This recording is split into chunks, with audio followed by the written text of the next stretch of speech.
under it, independent auditors will have the ability to follow up and to verify every coin that has been spent. We have, Your Excellency, created a system for the ages, if I may say so, a system that will be in use for many years to come. Your Excellency, to date, my panel has received the names of approximately 1,100 victims from the Kenya National Commission on Human Rights and a further 1,200 from the Independent Policing Oversight Authority, with some overlap between the two lists.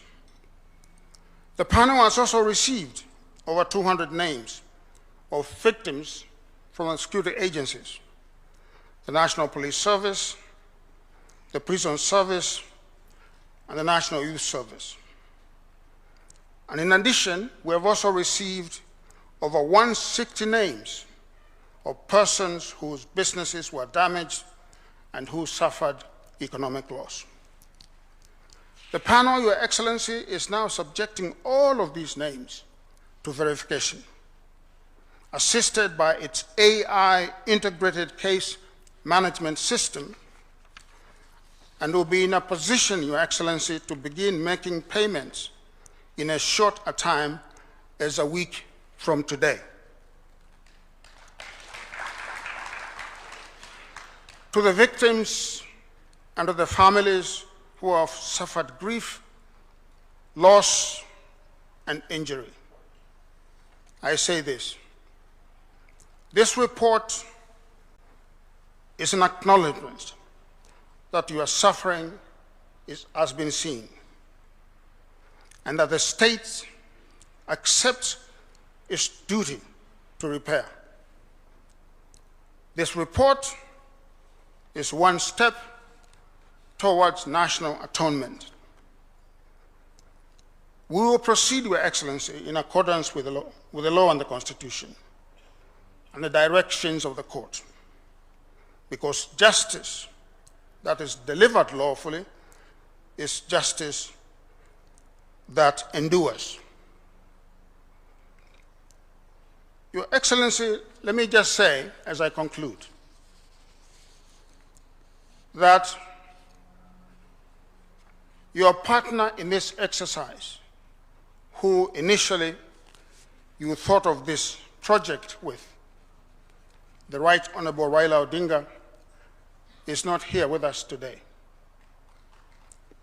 I know, Your Excellency, you carry his dreams and ambitions on this project in your heart. And Your Excellency, let me say that there is no better way to honor the late Honorable Raila Odinga than to repair our people, than to walk the last mile of this journey, to turn a new leaf in our human rights culture. Your Excellency, previous governments have known that we have a problem with the question of the exercise of expressive rights.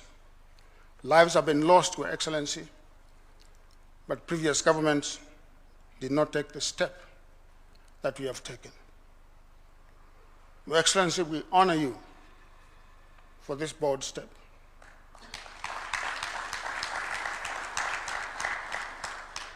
And I want to say, Your Excellency, the clarion call for this exercise must be never again.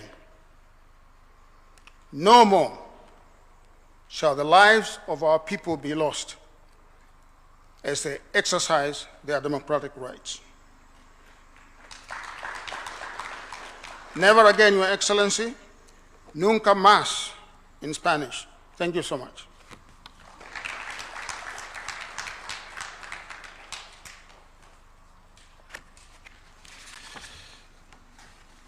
Your Excellency, allow me also to invite a few other leaders to make remarks.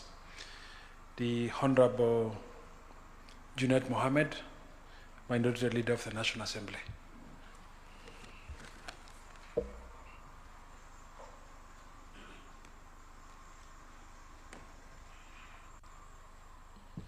Your Excellency, the President of the Republic of Kenya and Commander-in-Chief of the Kenya Defense Forces, His Excellency, the Deputy President, my leader in Parliament and my boss, the Speaker of the National Assembly, the Speaker of the Senate, my party leader, Dr. Oburu Oginga, and my friend, the Chair of the Council of Governors, Hamjambo, good morning. Your Excellency, I am very happy and proud to be here today for this event because, Your Excellency, as you are aware, in the history of this country, I don't think there is any party, political party, that has faced the brunt of human rights violations than my party, ODM. Your Excellency, I come from a party that has faced the brunt of injustice and human rights violations, and I also come from a region that has also faced the brunt of human rights violations, Your Excellency. I'm now an old man, but I've spent the lower part of my life demonstrating, Your Excellency. We have been demonstrating from when I joined the demonstration was in 2003. 2002, I was 24 years old. Then I found you on the way in 2007. Then you detoured, you left us there, still continuing demonstrating. Then we continued with the demonstration in 2013. We continued in 2017. One of the incidents, Your Excellency, that I cannot forget is after the elections of 2017. I went to receive my late party leader at the airport. He was coming back from overseas trip. And Your Excellency, we were in a convoy. That time, even the Speaker was part of, before he detoured also, was part of that journey.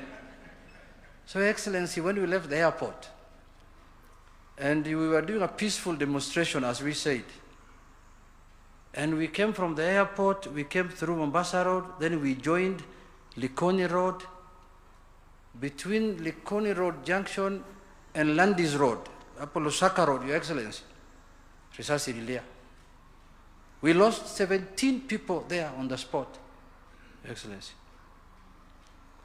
There are pictures. I remember I went with my former party leader to the city mortuary one time, Your Excellency, and those photos are there. I have them in my records. And we had 40 coffins in one day, Your Excellency, sending them to where I come from, that part of the country. So, Your Excellency, I want to thank you sincerely from the bottom of my heart, because these problems have been there in the previous governments, but no one had the courage to accept that we need to address these issues of human rights violations, other than yourself, Your Excellency. I was privy and part of discussions between you and my former party leader on this issue, Your Excellency. There was the report of the NATCO that was presented to you. There was the report of the 10-point agenda. Many people never believed that those reports will be implemented. But today we are here implementing the NATCO report and implementing the 10-point agenda. When my party leader came to see you over this matter, Your Excellency, you never hesitated. I was present, I must say. You said, this is one issue that we must address as a country, and I will be on the forefront to make sure that it is implemented. And I am sure where he is today, because I know how close this matter was to his heart. I know wherever he is, Your Excellency, he is very happy. But what pains me also politically, Your Excellency, is the people who perpetuated these evil, things are today the reformists of the country. They are the defenders of human rights. That is what pains me also.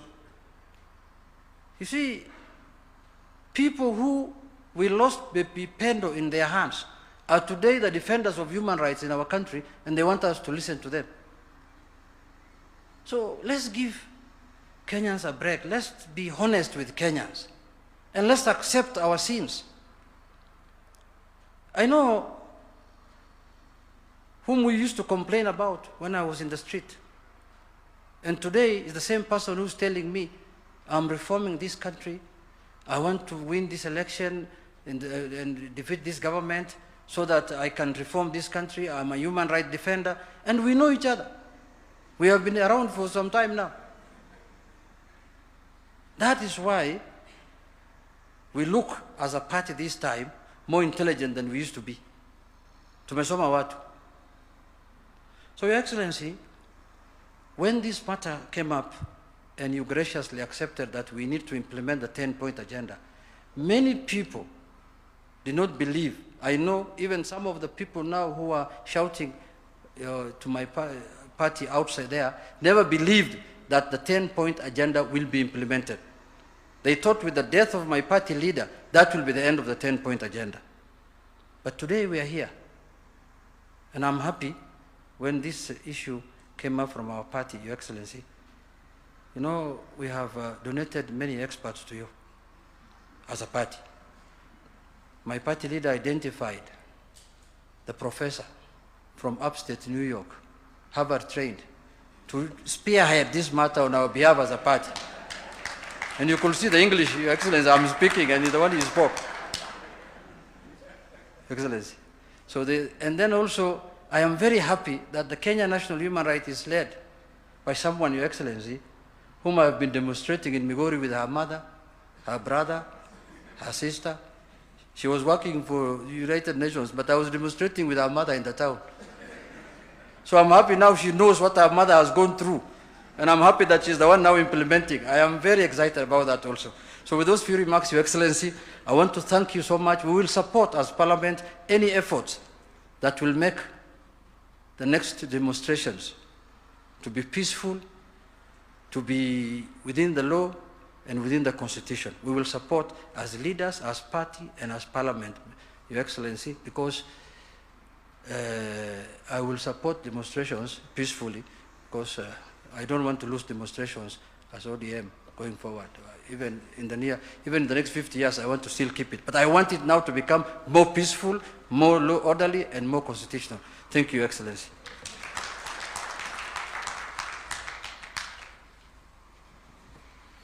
Your Excellency, sir, allow me also to invite Honorable Kimani Ichung'wah, the Majority Leader of the National Assembly, who was co-chair of the de facto National Dialogue Committee.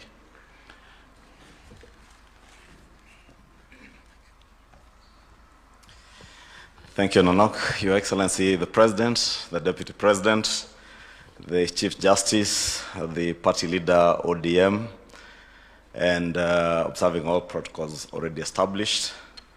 Allow me, Your Excellency, also to congratulate you and the Kenya National Human Rights Commission, led by the chairperson, Clarice Oganga, for the very splendid job that they have done in putting together this framework for the reparation of victims of our past injustices.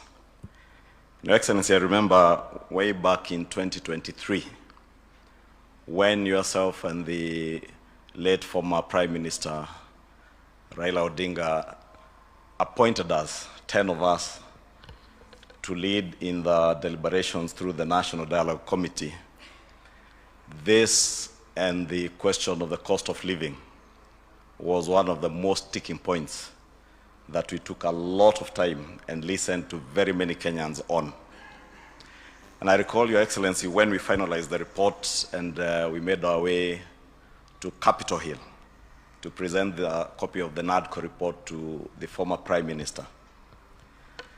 He took not less than 10 minutes speaking on this issue.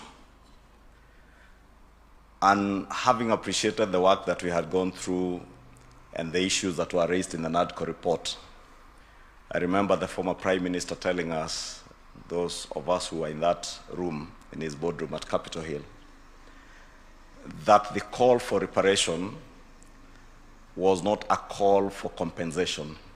And he said there is no amount of money that you can give to compensate human life or even the loss of property. And he told us that reparations go beyond monetary compensation. It's about restorative justice to the people who have suffered human rights violations, injury, loss of life, and loss of property.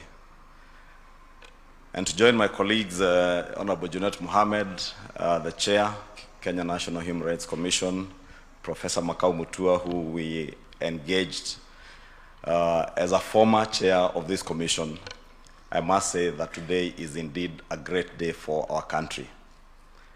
And allow me, Your Excellency, to thank you and pay glowing tribute to the former Prime Minister for his commitment and dedication to see that this day comes to fruition. Because beyond the NADCO report of 2023, when again we sat on the 10-point agenda, this issue was again topical amongst the issues that the former Prime Minister raised with you. Your Excellency, as Junet Mohamed has said and Makau Mutua have said, you are not the first president of this country to deal with this issue, but you are the leader and the president who has had the courage and determination to deal with the issue of reparation and restorative justice in our country effectively and with finality, Your Excellency. That courage we must commend you for. And I remember one of the people that we were with in NADCO Secretariat,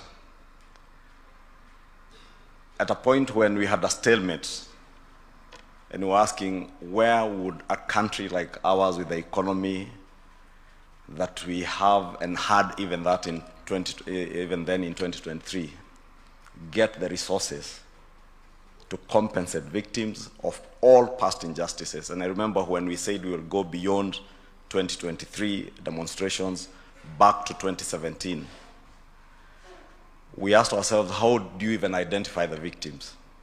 Where do you get the resources to compensate them?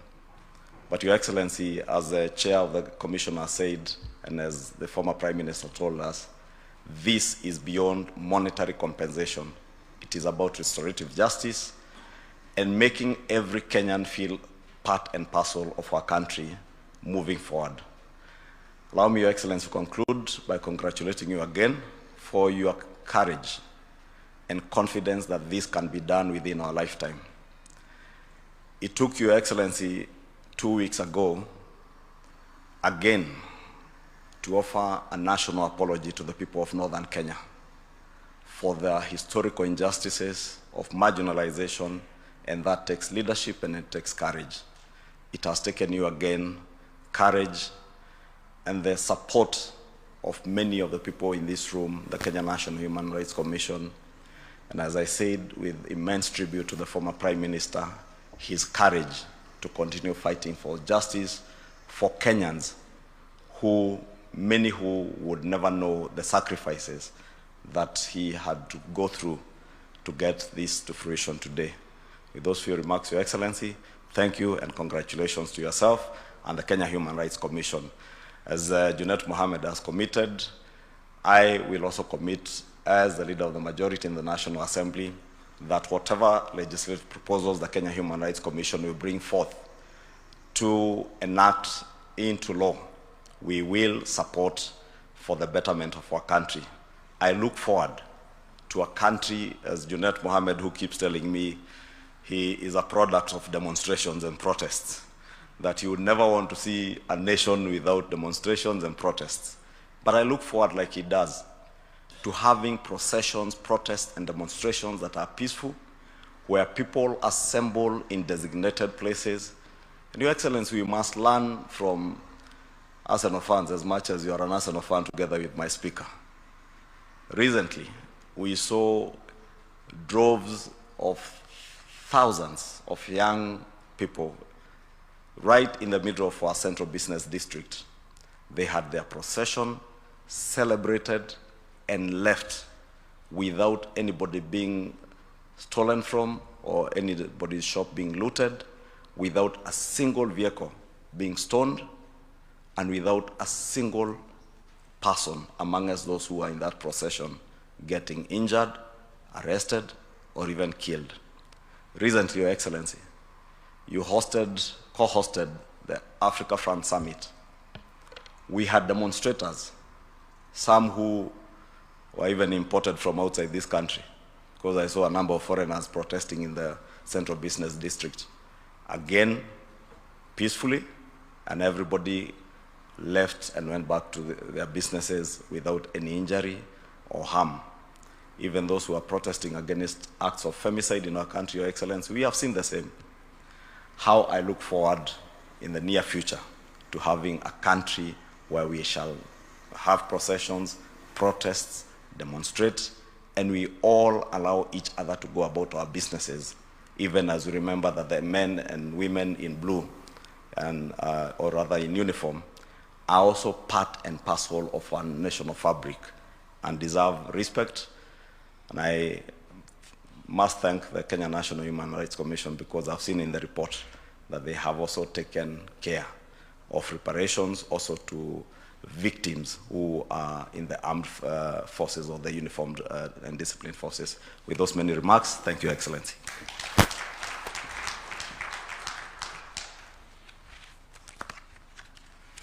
Thank you, sir. May you allow me now to invite the Honorable Kipchumba Murkomen, the Cabinet Secretary for Interior and National Administration.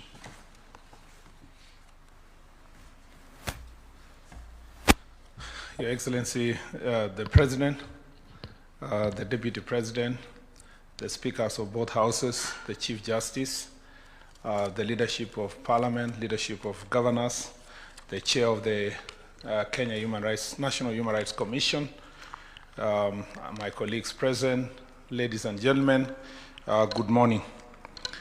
Your Excellency, it gives me really great pleasure to be here this morning and appreciate the work that has been done by the Commission and the panel that you established, because the Chair really captured very well the contents of the report. We have been part and parcel of the process of supporting the work that you established yourself and the former Prime Minister.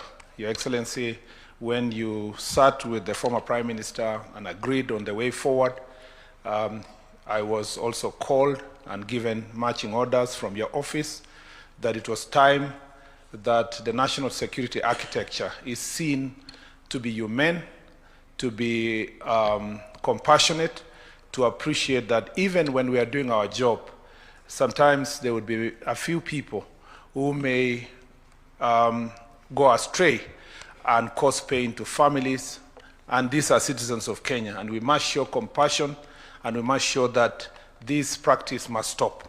First, let me say, Your Excellency, that since you came to office, even before I became the Cabinet Secretary for Interior, under the leadership of your Deputy President now, then the Cabinet Secretary, as a member of the Cabinet, I was privy to many discussions.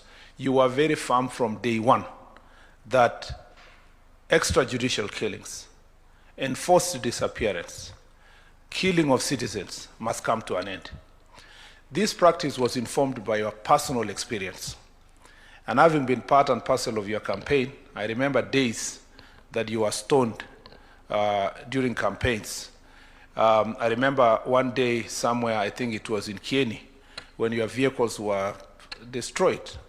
And those who were in office then, I remember when we asked for accountability, they said you were sympathy seeking.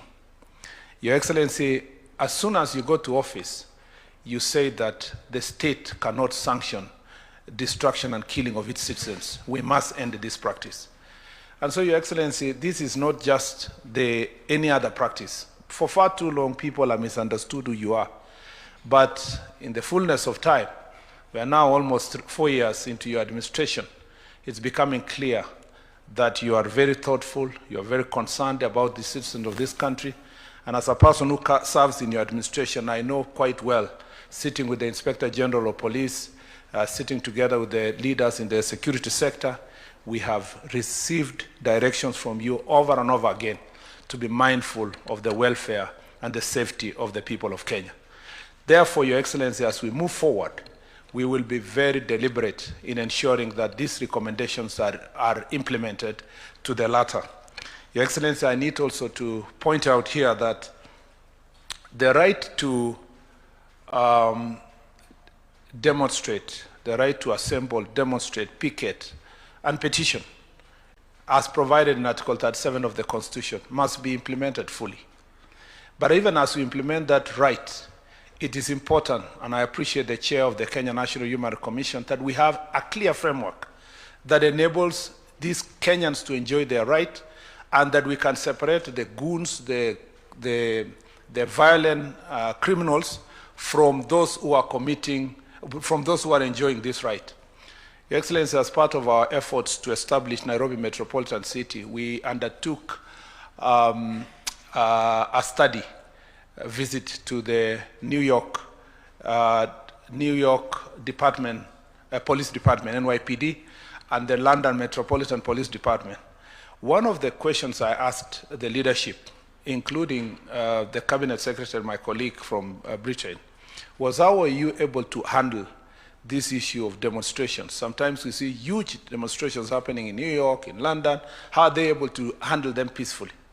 Your Excellency, the answer was unequivocal. Both in New York, you know, New York has suffered the brunt of terrorism and all kinds of criminal activities, including gangs in Harlem and other parts of New York. They were very, very critical that they do not compromise at all the question of criminal activity. If they see even one demonstrator carrying any form of weapon, they take the severest measure against those criminals. Your Excellency, it's because these developed nations separate completely, Your Excellency, the question of exercising your right and the question of safety of their people and the safety of their nation. And you see, there can be no enjoyment of a right without the responsibility. Those who come to public to enjoy their rights, they must appreciate that they have a responsibility to protect the rights of others. If we are going to become a nation that is going to have a peaceful demonstrations, we must separate completely, both by ourselves, by our media, by political leaders. We must differentiate between gangs, goons, violent people, arsonists. They are burning courts, they are burning people's businesses. They come to the street well prepared to come and loot and terrorize people. Rapists who are coming in the name of demonstration. We must call them for who they are and separate them from peaceful Kenyans who are undertaking demonstrations. Until the diction, the conversation in the public separates these two people, I find, and I've told journalists, including media editors, I find it very insulting that during news reporting, a reporter sitting somewhere on the streets is public saying, you see, the demonstrators are there, they are burning tires, the demonstrators are throwing stones, the demonstrators now have looted. They still use the constitutional diction of assembling, demonstrating, picketing, or petitioning, using a positive language to describe criminals, Your Excellency, and therefore normalize criminal activities in the name of petitions. And this is the reason why in Kenya, you know, we are unable to separate the work of the police when they are dealing with these criminals and the ones who are dealing with peaceful Kenyans. And therefore, sometimes the greatest frustration by police officers is that they arrest someone on site. There is a camera showing that this person has burned Kikuyu law courts. That person has burned a police station in Dagoretti. That person has burned a police station in Olkalau. They are arrested on site, taken to court. What does the court do? They offer fines of about 5,000, some of them on personal commitment, and they are released.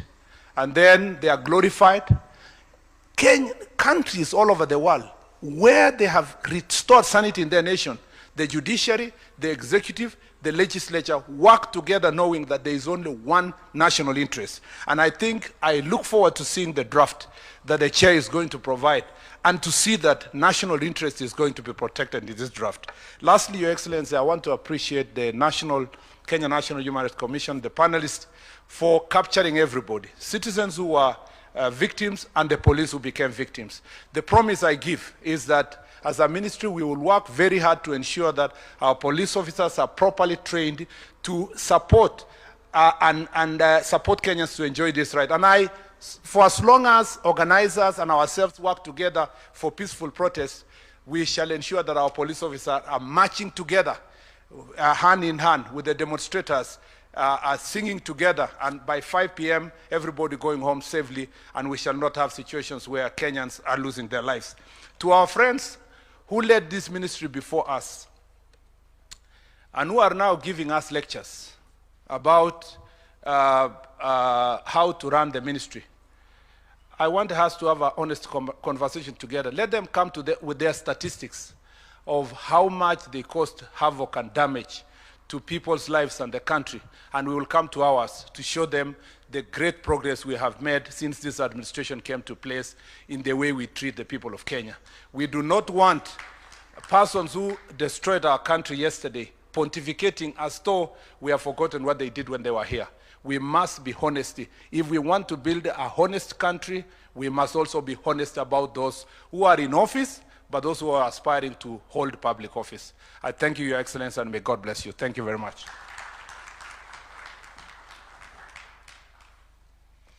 Your Excellency, sir, allow me to invite the Right Honorable MATIANG'I, the Speaker of the Senate.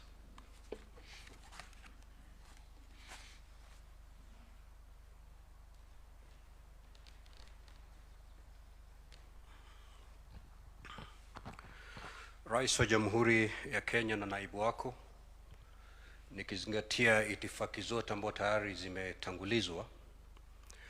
Rais, siku ya leo ni siku ya kihistoria ambao kwa mara ya kwanza waathirika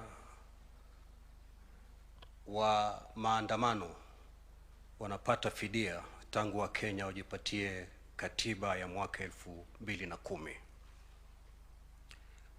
Pili, ningependa kukongole Tume ya Kitaifa ya Haki za Kibinadamu kwa kutayarisha taarifa ile ambao wamepeana hivi leo.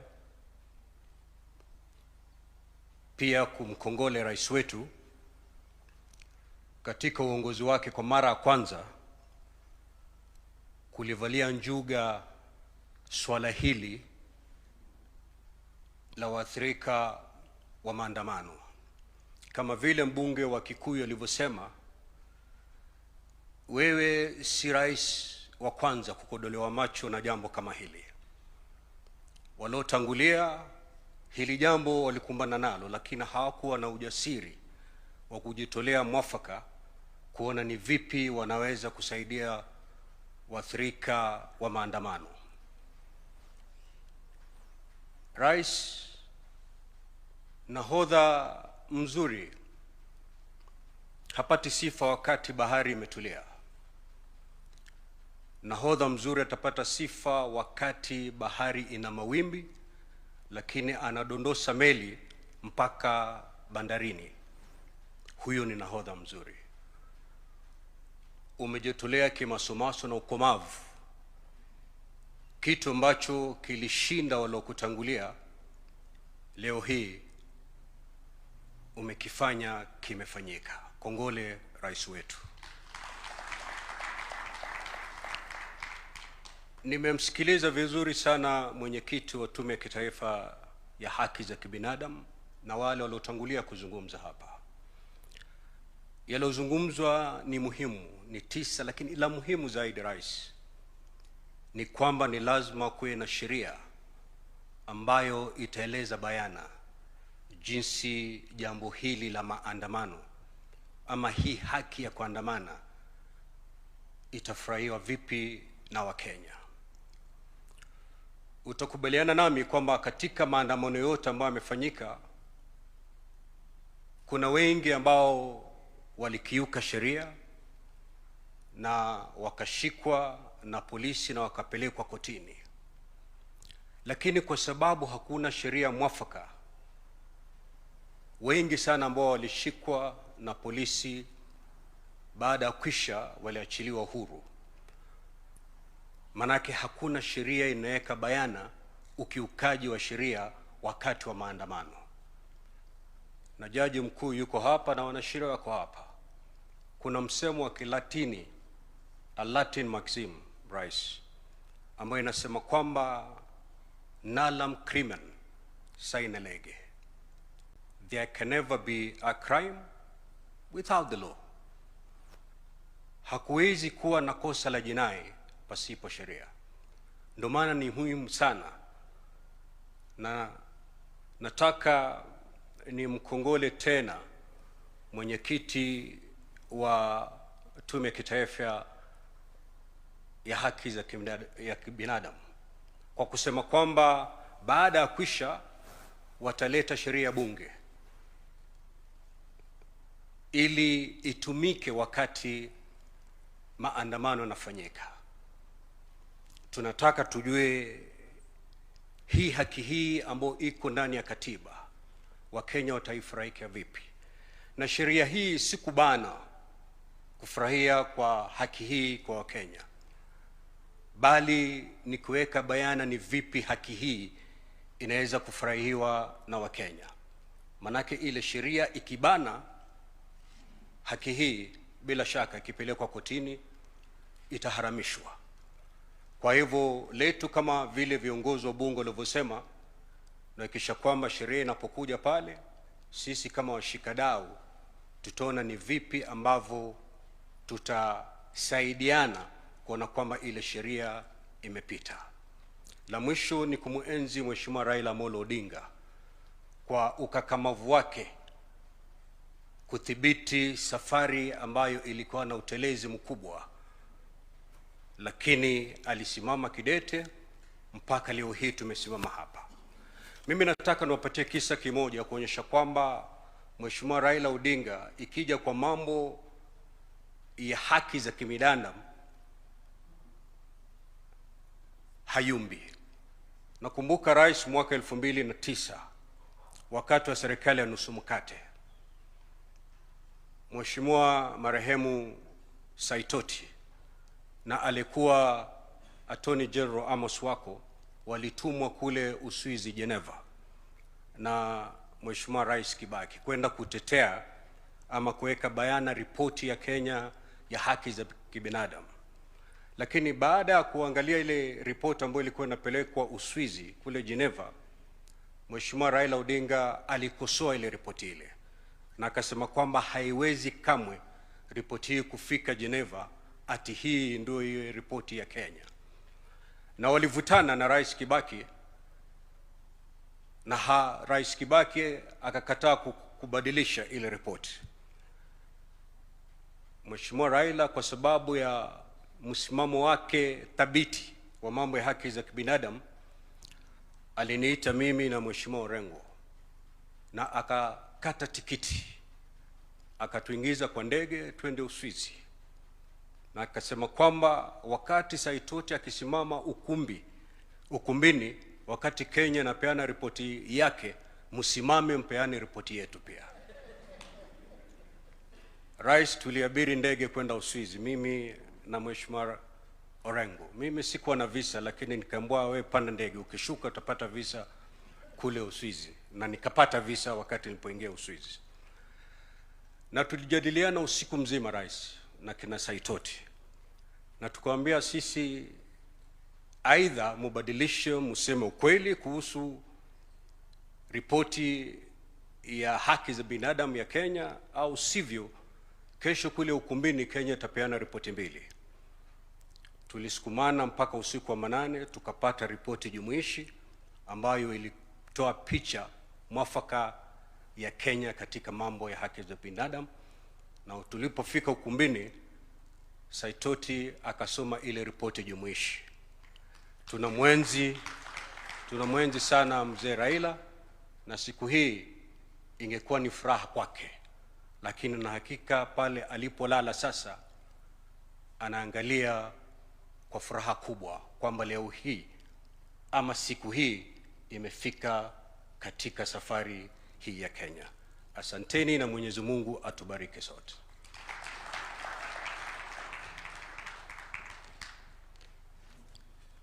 Your Excellency, sir, allow me to invite next Honorable Moses Wetangula, the Speaker of the National Assembly.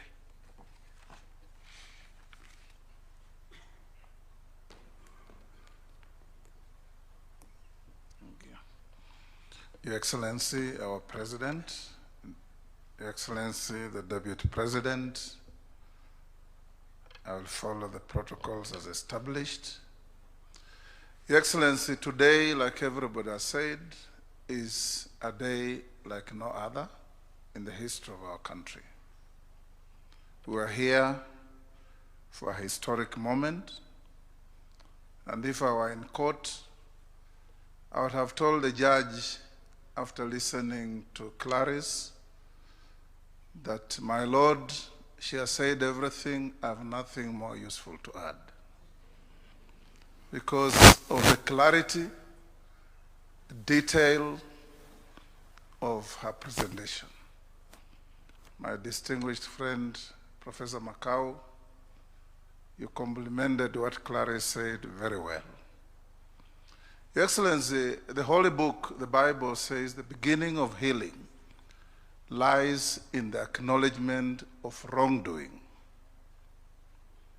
And once you acknowledge that a wrong has been done, and adequate compensation or reparations or whatever we call it is done, society heals. The Bible also tells us the magic word in human relations is the simple word, sorry, that makes people appreciate that they have been wronged, and whoever wronged them acknowledges that wrong. This country, as we have been told, has gone through some very perilous moments. But we come here today guided by your patriotic feeling, guided by our collective duty that we must heal our country.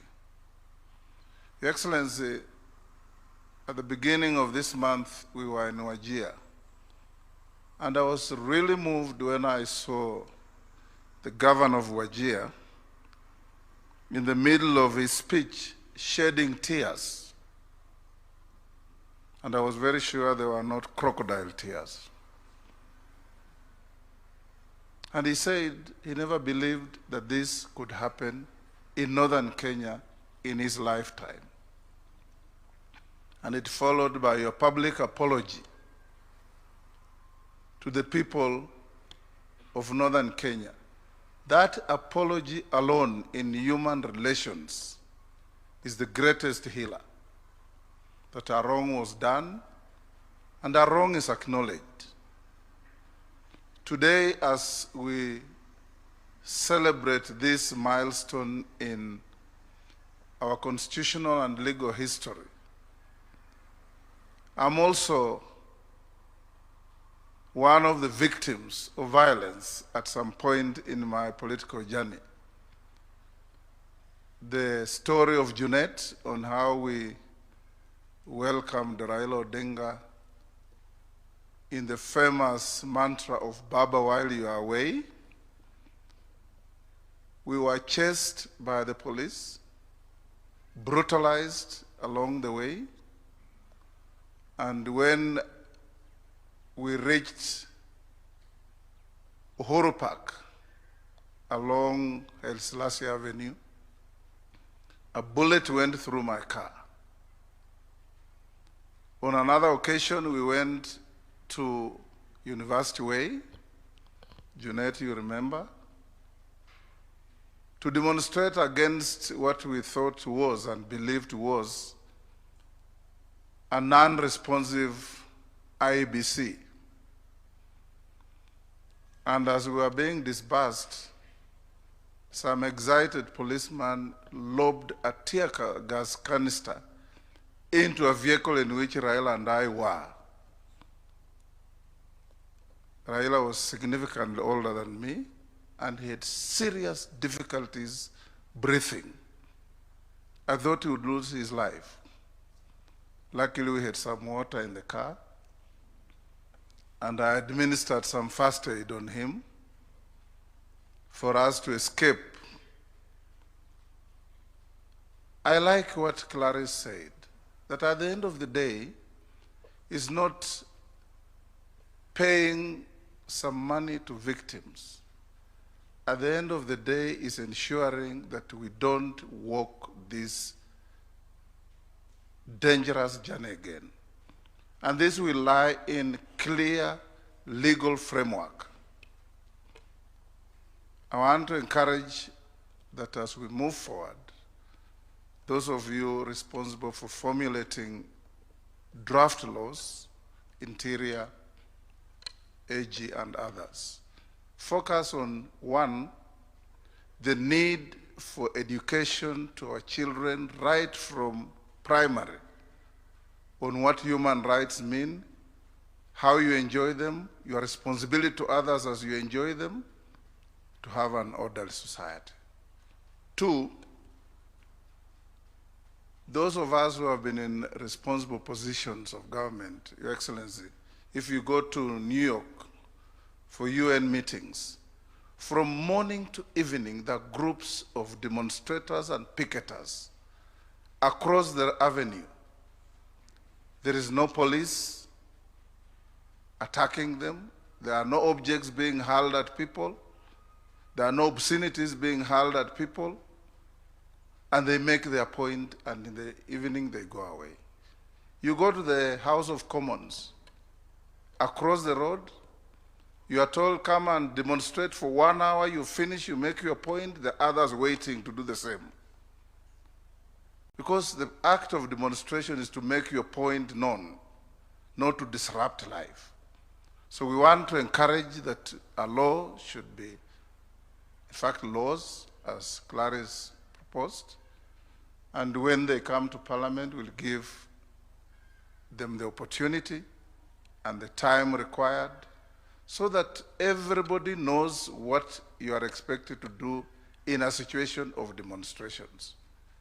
Otherwise, Your Excellency, when we have a free-for-all, a demonstrator leaves his house carrying a machete, carrying a missile, carrying all manner of crude weapons. That is not a demonstrator. I allowed this day, and I encourage my sister, the Chief Justice, and all other law enforcement agencies to rise to the occasion and realize that this country can be kept in order and our people can enjoy their rights if we all play our responsible duties well. Thank you.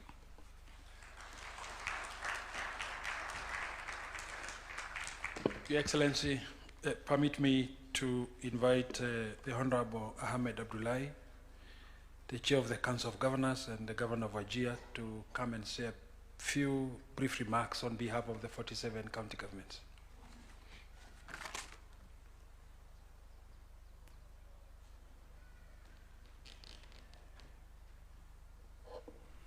Your Excellency, the President of the Republic of Kenya, Dr. William Samoei Ruto, Excellency, the Deputy President, riding on established protocols. Your Excellency, I think I'll borrow from what the Speaker of the National Assembly just said, that there is nothing to add. Your Excellency,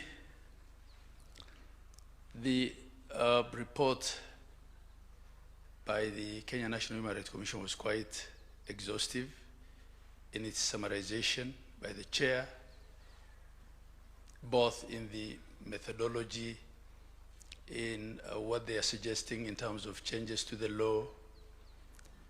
I just want to take this opportunity to thank you and to posthumously thank my former party leader for conceptualizing this idea of restorative justice. It's not only about financial reparations, it's the acknowledgement and the healing journey. Your Excellency, the other day, I was just reminded you became the first president to stand on stage and say sorry to the people of northern Kenya. And as someone who has lived through the atrocities of northern Kenya, and also a member of ODM, I understand how important this day is. So, Your Excellency, your actions have changed Kenya, and I think will change the way we treat each other as a people. Your Excellency, in recognition of the journey walked by yourself and the Honorable Raila Amolo Odinga, our party leader is here, Oburu Oginga, and I hope he'll have also a word to say something on behalf of our party. Your Excellency, everything that I would have said has been said. Thank you once again, and thank you, Your Excellency.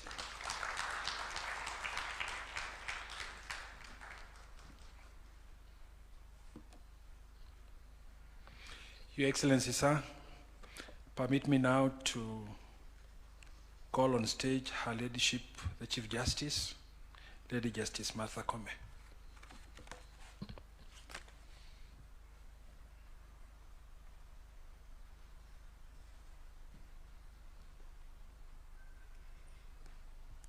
Your Excellency, Dr. William Samoei Ruto, the President and Commander-in-Chief of the Kenyan Defense Forces, Your Excellency, Professor Kithure Kindiki, the Deputy President, I recognize all other distinguished guests this morning and aligned on the protocols already established. Good morning, everybody.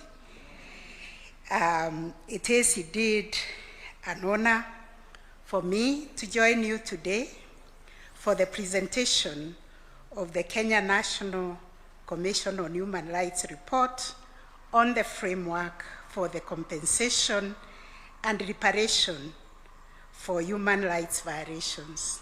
I stand here on behalf of the judiciary and also the National Council on the Administration of Justice. I see the members of the council here, led by our Attorney General.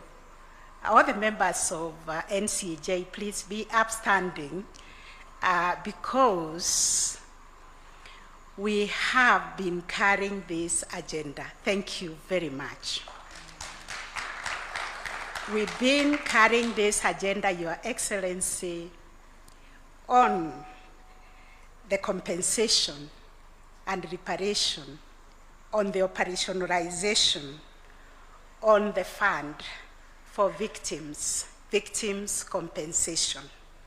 We've also been carrying the agenda on how can we manage the rights provided under Article 37 so that this Constitution of Kenya that has provided us broad provisions on protection of human rights and freedoms of expression does not endanger the lives of our people. So we've been thinking of how we can operationalize Article 37 with a statute, rules of procedure, and even SOPs.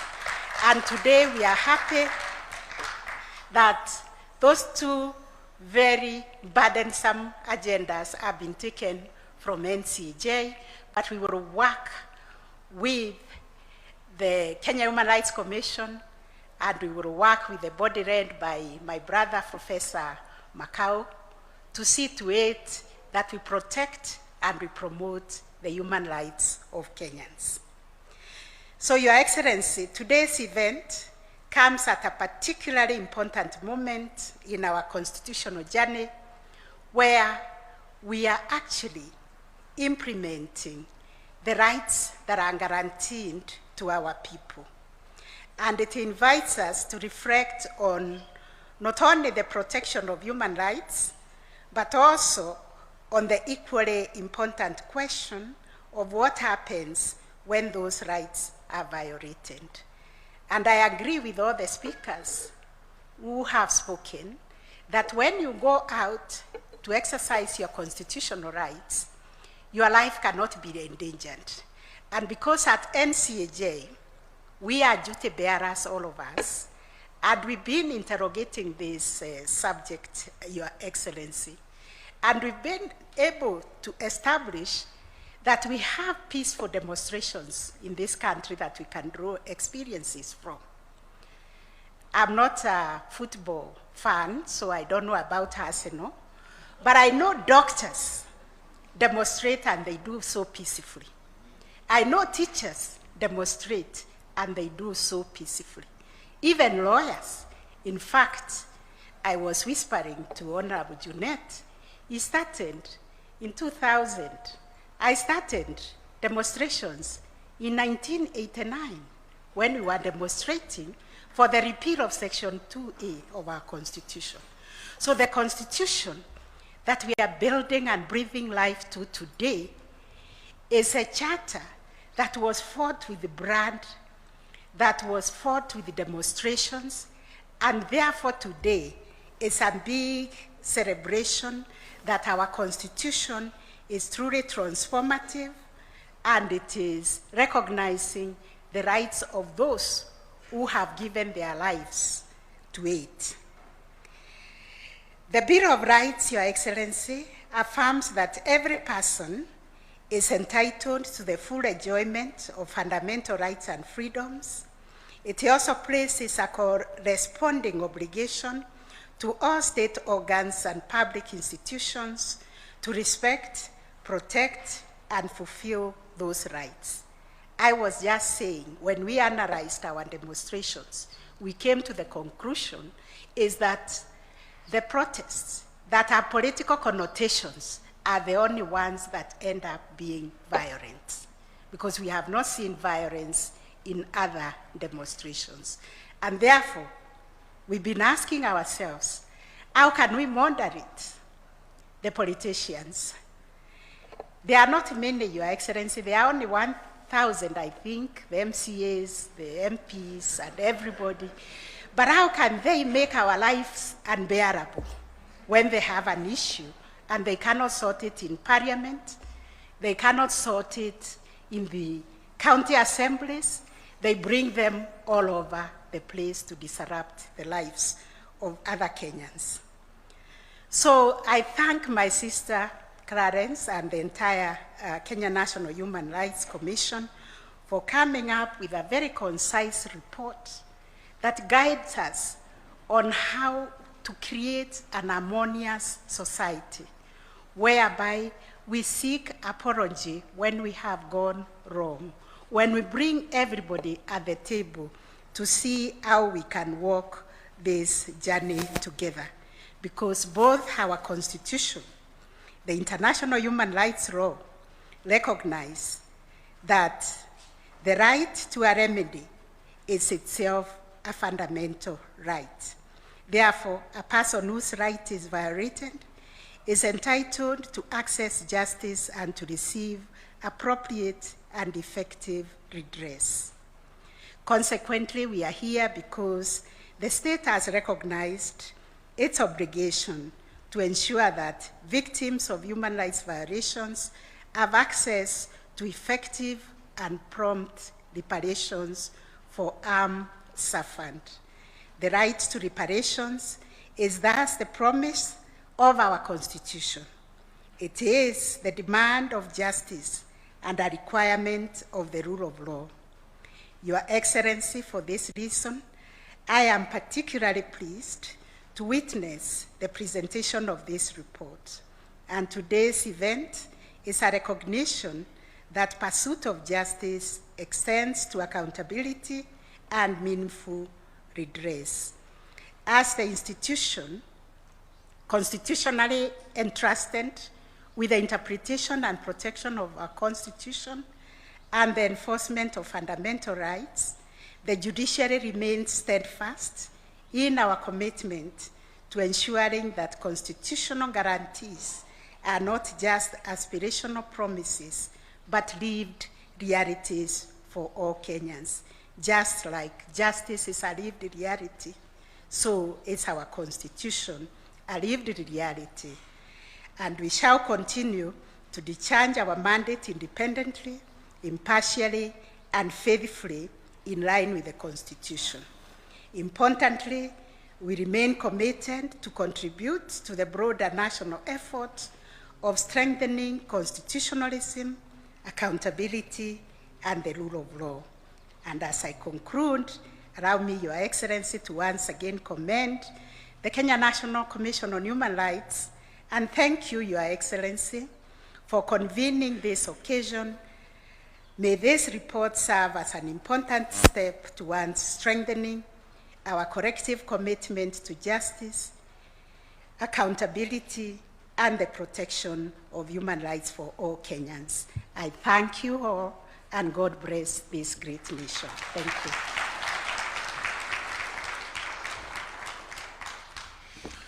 Your Excellency, sir, allow me now to invite the party leader of ODM, Senator Dr. Oburu Odinga, to make his remarks.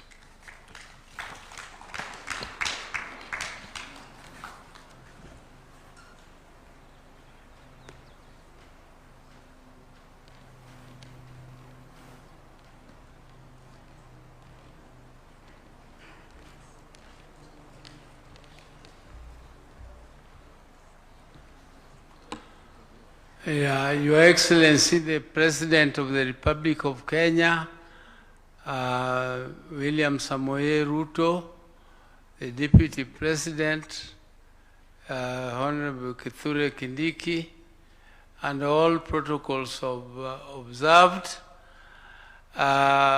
First of all, Your Excellency, I would like to say that I was not properly prepared for this occasion. This is because I don't know why I was not properly invited to the occasion, but I don't want to complain. I think it is because my brother is not there. If he was there, I'm very sure he would have been the first to be invited to this occasion, because he held the human rights very dearly to his heart, and he fought for it. He fought for it. The most half of his life was dedicated to fighting for human rights and liberation of our country.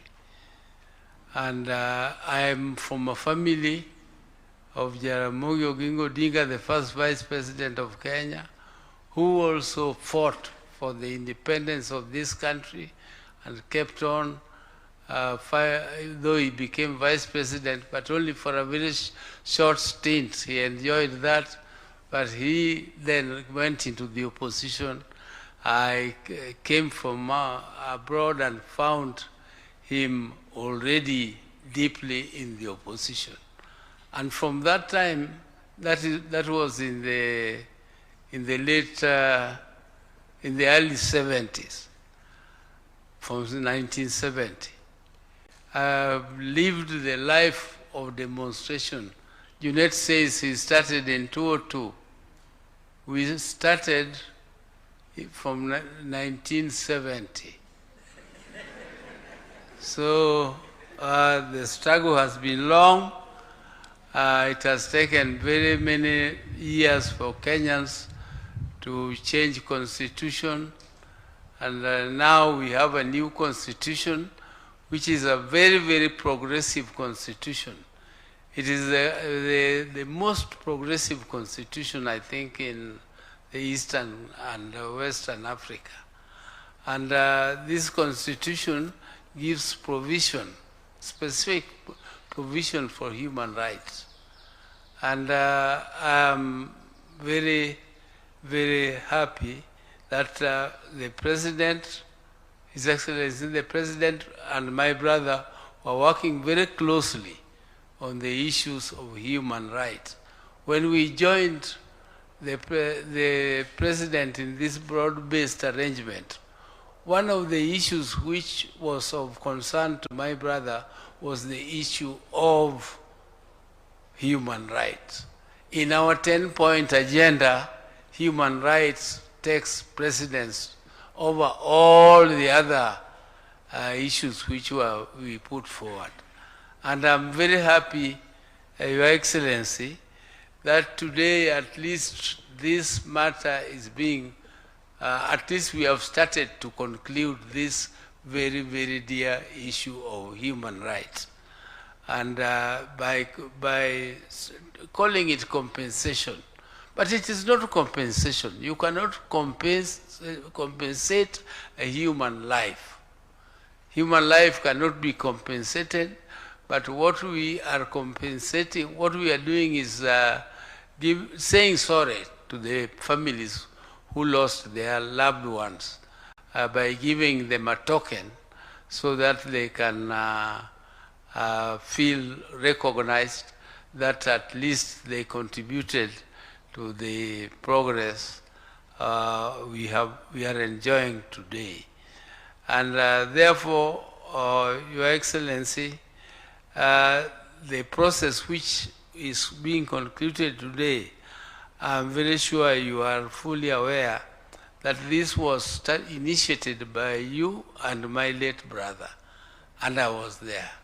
When this process was initiated, it was Professor Mutua to carry it out. You know, us politicians, sometimes we like shortcuts, but the courts told us, no, it is not Professor Mutua to implement it. You go slow, it is the Human Rights Commission which should implement it, and the guidance of the court was taken, and the courts and the human rights are doing a good job.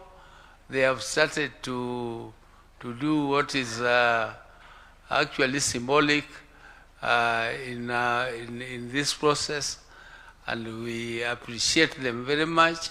I did not listen to their report fully, so I cannot comment on what they said, but Your Excellency, I appreciate the process itself, and I hope very soon they will start to touch the soul of those who are to be compensated, those who are to be not compensated, those who are to be recognized and given some token. And I'm sure this is not the end, this is the beginning. And we hope that our country will never, going forward, will not have human rights violations at all. But let us establish this law, which we say is absent. Personally, I thought something had been done in Parliament to establish this law or to operationalize the Human Rights Act, but I mean provision in the Constitution. But I don't know, we have been with you for a long time in this Bunge. But somewhere in the corner of my thoughts, I thought that such a law had been created, and I remember that you had to give some notice to police 5 days before. Just notice, not apply for permit. You give them notice and they provide you with the security, and you state exactly from where you want to demonstrate up to where, from what time to what time, so that security can be provided for you to do demonstrations. I thought there was something like that, but if it is not there, then let us expeditiously establish one so that we can have a law which guides demonstrations, so that Kenyans can demonstrate peacefully without being disturbed and being protected by their own police, because they are the ones who pay the police. Let Kenyans pay the police who protect them, not the police who kill them. Because if you use a bullet, that bullet is bought by the mwananchi you are killing. So we should not allow that situation where our own bullets are used to fight, to kill our people. And let Kenyans know that when you go to demonstrate peacefully, you don't carry a machete, you don't carry a stone, and you don't carry any weapon at all. You just go to demonstrate. And if you see anybody carrying a knife or carrying a stone, you know that that is a goon. And those goons are not few. There are very many. Almost every politician is nowadays recruiting a goon to go and disrupt functions. I think that's the nature of goonism, where you have goons who are for hire by everybody. They are hired by both sides. This one hires them today, tomorrow you go and hire them and you pay them and they come, and that's nature of goonism. We as leaders should take care. We must make sure that that culture is stopped completely from our country. This culture of goonism must go. Let us, let our wananchi who are aggrieved go to the streets, demonstrate, and follow the law, but not carry any weapons. Thank you very much, Your Excellency.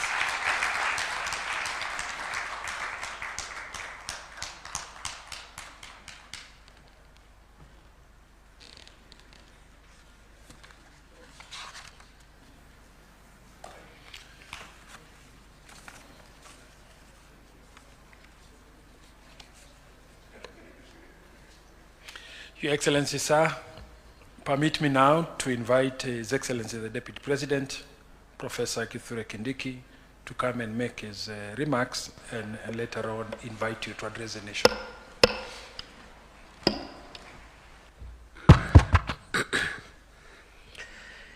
Your Excellency William Ruto, President of the Republic and Commander-in-Chief of the Defense Forces, all protocols observed. Today is one of my proudest moments since I left law school nearly 30 years ago. Your Excellency, we are gathered here at your official residence as head of state to reflect on the journey we have traveled with one another as a country, as a nation. And I think, Mr. President, because my speech will not be more than 3 minutes, allow me to just make a small contribution of what I make of this gathering and the subject matter. I have listened to my sister, the chair of the National Commission on Human Rights, and other speakers who have spoken before me. And I think the National Commission on Human Rights has helped us clarify why we are here and why we are not here. The reason we are here and the reason which is not what brings us here. Your Excellency, justice involves so many things, including retribution, where we punish people who do certain things by locking them up, and in many jurisdictions, some are even killed, depending on the crimes they have committed. And that is justice. It is retributive justice. It is retribution. But there is also another facet of justice, which is restorative. where you restore relationships between the offender and the victim of offenses. It is my humble submission, Your Excellency, we are gathered here this morning to advance the agenda of our country more in the area of restorative justice and repairing relationships among ourselves. That's why we are here. Nothing prevents the criminal law justice system to continue with what it has been doing. All what we are saying is that there is another facet of justice that has stalled and has never been operationalized. Restorative justice, and it is more powerful sometimes and has greater effects and a bigger return on investment than retribution. Your Excellency, therefore, today we are not talking compensation, we are talking reparation, because we cannot compensate death. I mean, it's unimaginable. But we are also looking at ourselves and saying, we have hurt one another. Law enforcement agencies, ourselves as citizens, across board. But we are also saying we have realized there are gaps in our legal system which we must fill. Because Article 37 is very wide. The right to assemble, the right to demonstrate, the right to picket, the right to petition authorities. We are just concentrating on the demonstration part. There is the right to assemble without demonstrating. But there is also the right to picket and the right to petition. So this is the problematic part. The most problematic part on this right, on Article 37, has been the demonstration part. And has been already articulated by the Chief Justice, my Lady Justice Comey. Even in that 1 out of 4, the demonstration part of that right, because the right is in 4 parts, we have had numerous cases of exemplary and successful demonstrations, peaceful and constitutional, by various people, professionals, trade unions, and all manner of people advancing certain causes. The challenge in that demonstration right has been political demonstration. That is where the problem is. So let us not generalize that provision or generalize even the whole activity of demonstration. But we are also saying, Your Excellency, we must settle accounts. We must reconcile with one another. We must repair. And that's why some form of reparations are talking here, are sorry here. And this is a very complex space we have ventured into, the space of transitional justice. Very complex, and many countries do not want to address this issue. Many democracies today who have been independent for over 200 years have still pending issues around restorative justice. So we have started a journey. I want to agree with those who have advanced that position. It's going to take centuries, but there is always a starting point, and I'm very proud, Your Excellency, to be your deputy at a time when you are the President of Kenya, who has faced this issue head on. Excellency, 2 last quick things. One is to say that that legal thing, that legal discussion must balance crime and punishment, even as we talk about reparation. I say so because I know Speaker Kingi talked about the principle of nulla criminal sine lege, which is there is no crime without law. But likewise, there is nulla poena sine lege, that there is no punishment without law. And the two must be proportionate. The crime, the gravity, and the gravity of punishment must be balanced if we have to resolve and get the deterrence that we require. Finally, Your Excellency the President, I look forward to a day where in this country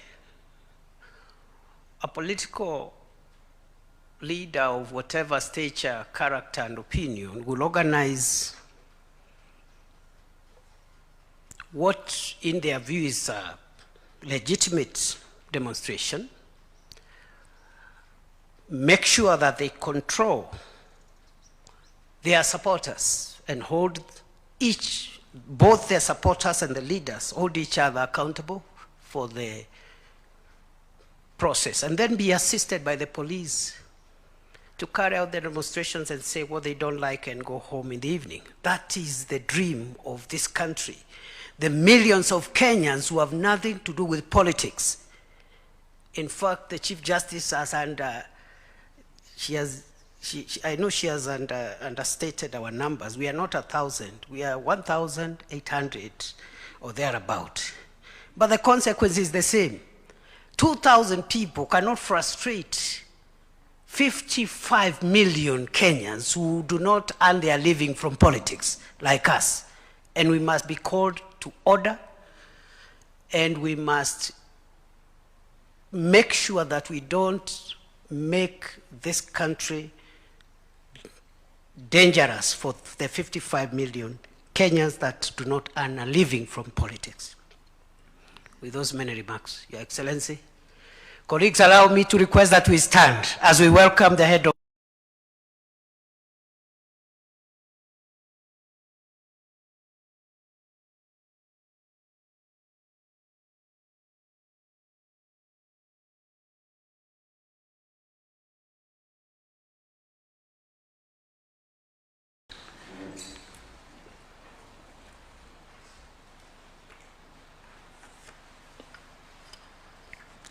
distinguished guests, Excellencies, ladies and gentlemen. This is historic as it is consequential. This is a very significant moment and a solemn one at that. It is solemn because today we seek to make amends for harms that have never been truly repaid.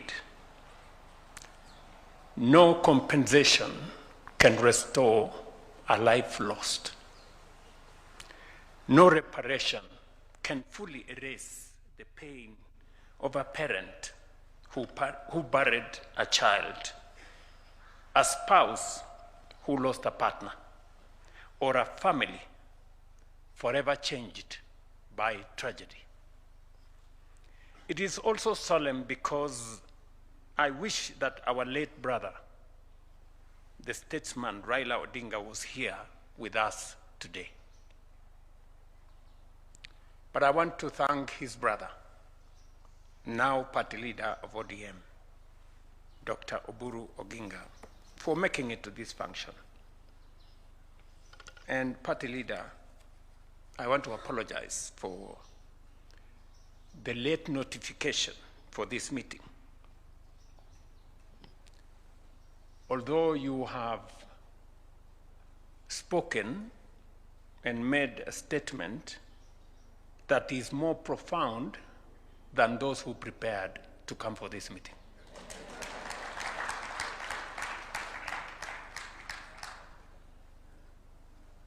This is one of the commitments we made to the Kenyan people. It was born out of a shared conviction that Kenya could not continue traveling the same painful road, generation after generation, protest after protest, tragedy after tragedy.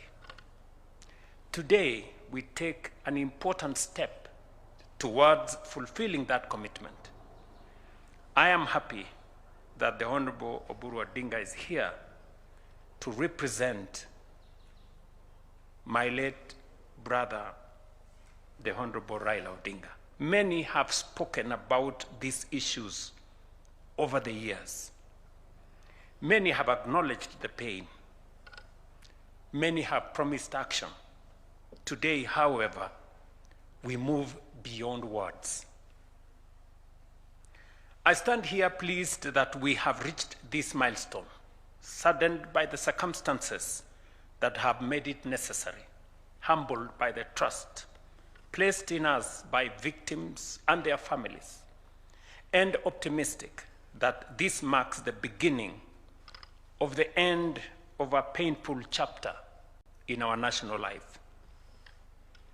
Our country has been undergoing profound socio-economic and political transformation. Across Kenya, citizens have consistently expressed a desire for a future that is more just, more inclusive, and more responsive to their aspirations. Never before, however, have Kenyans expressed such a deep and widespread yearning for change and renewal. That yearning is legitimate, it is democratic, and it is protected by the Constitution.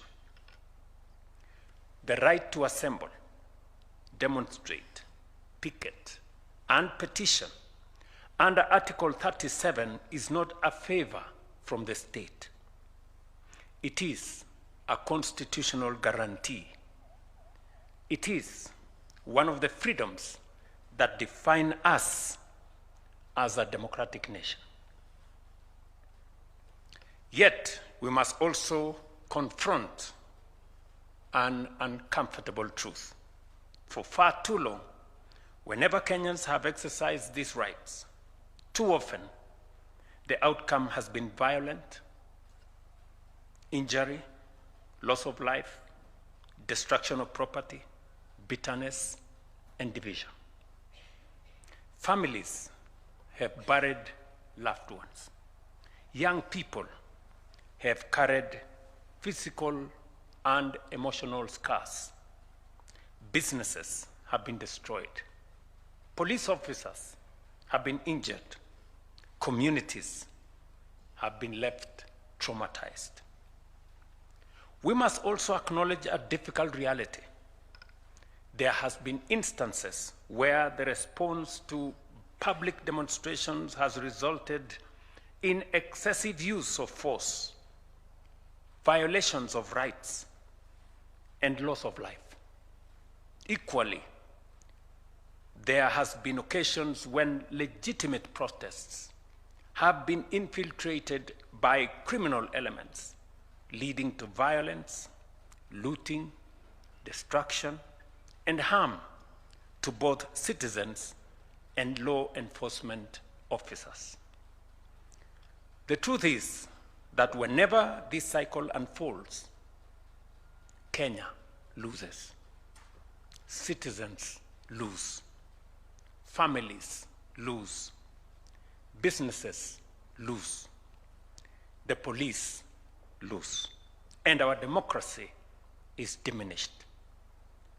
Then, almost predictably, the blame game begins. One side points to police brutality. Another points to criminal elements and organized violence, to goons. Politicians trade accusations. Television studios fill with rage and outrage. The nation mourns, and then we move on, only to repeat the cycle again. Perhaps what is most painful is how easily the suffering of victims is sometimes reduced to political slogans. It is easy to exploit public grief for political gain. It is easy to seek headlines, applause, and partisan advantage. What is much harder is to sit with the families who have lost loved ones, to listen to those carrying physical and emotional wounds years after the cameras have left, to comfort those whose businesses were destroyed, whose livelihoods disappeared, and whose futures were altered forever. That is why we must resist the temptation to turn national tragedy into political theater.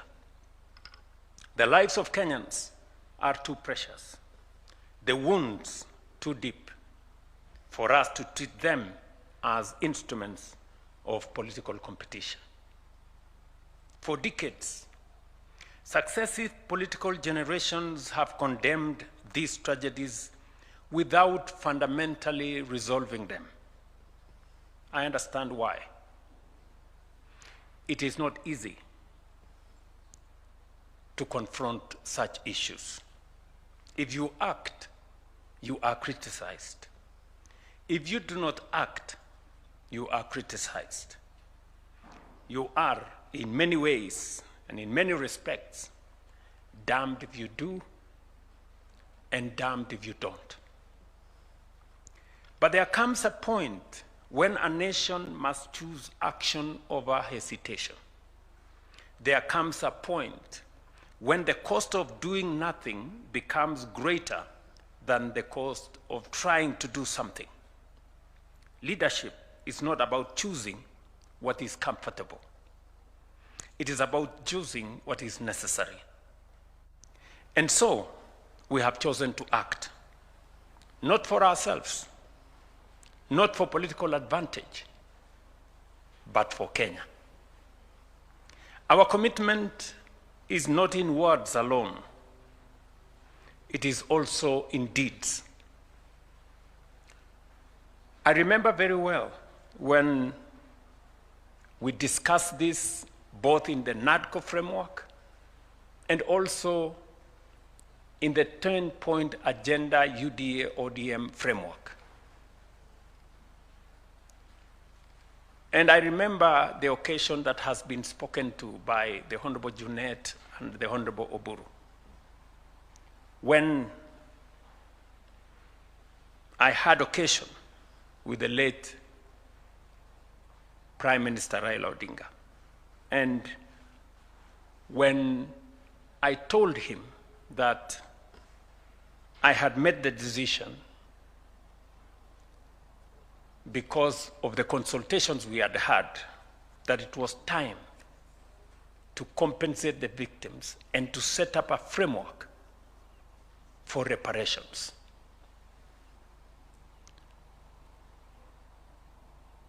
And he encouraged me and he told me, Mr. President, this is the right thing to do. And let's do it now. I remember also that subsequently, when I issued the proclamation, Professor Makau here, who rarely asks for my time, asked for an opportunity to see me.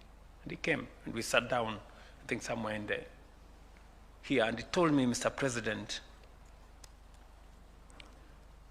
I never knew that you would agree to do this.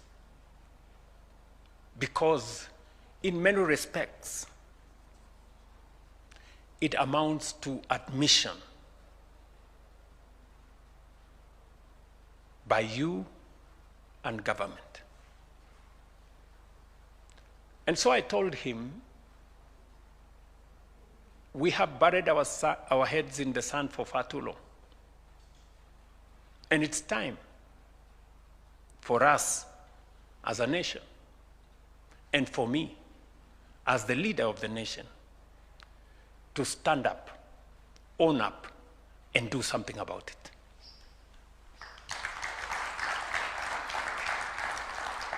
That is why, through Gazette Notice number 12002 of 2025 and other instruments, I set in motion the process of compensating victims of protests and public unrest. As part of that process, I appointed a distinguished panel chaired by Professor Makau Mutua, honoring a commitment that I had made together with my friend, the late former Prime Minister Raila Odinga, that we would not merely speak about this issue, but walk the journey to its conclusion.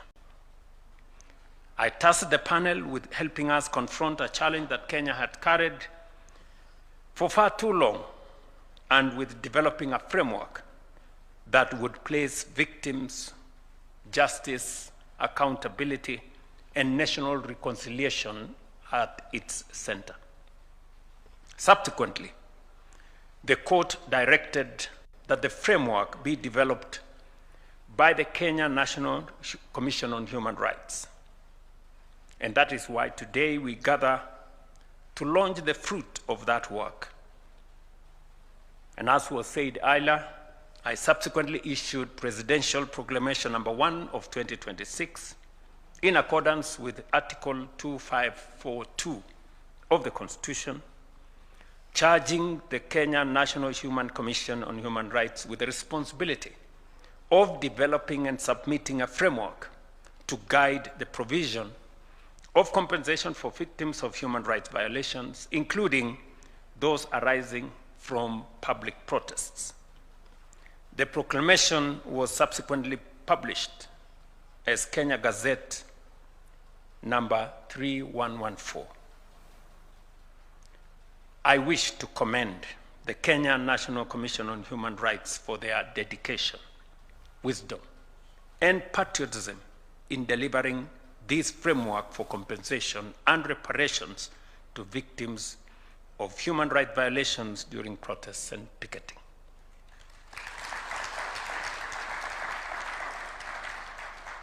Madam Clarice Oganga and your team, you have discharged this responsibility in honor of those who have suffered this injustice and to the benefit of the nation, not an individual, not a group of individuals. And I want to commend you. Your statement has been profound.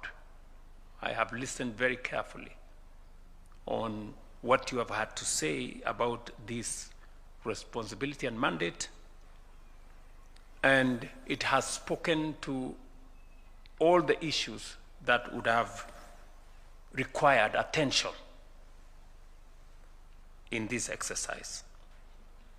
I also wish to commend Professor Mutua and the panel for their invaluable contribution to this process. Professor, again, and the panel, I want to say congratulations and thank you very much for making a contribution. Allow me to say, when the courts pronounce themselves on how this exercise should be carried forward, I got advice from different people. One group said the court, we should appeal this decision of the court. Another group said we should implement whatever the court has said in the interest of time. So when I assessed, to me,